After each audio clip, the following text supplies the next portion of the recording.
എന്താ നിന്റെ പ്രശ്നം? ഞാൻ ഇപ്പൊ എന്താ ചെയ്യണ്ടേ? ഒന്ന് പോയി തരോ? എടി പറ.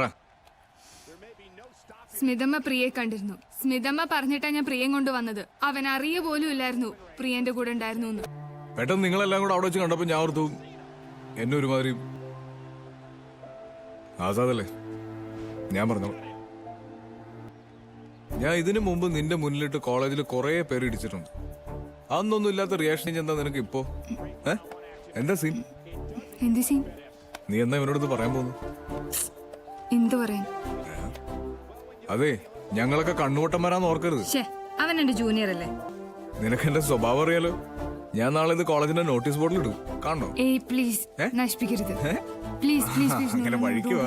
നാളെ അവൻ ഒറ്റയ്ക്ക് നിന്റെ കയ്യിലിട്ട് വരും. പറയാനുള്ളതൊക്കെ പറഞ്ഞോളൂ. വേണ്ട വേണ്ട വേണ്ട വേണ്ട. നമുക്ക് എന്നിട്ട് കാണാം. ഓക്കെ? ഞാൻ പറയില്ല. പറയണം. Notice board please. നിന്റെ അപ്പൊ വക്കീലിനെ കൊണ്ട് പറയണോ? വേണ്ട. നാണക്കേട്. ഞാൻ പറയില്ല.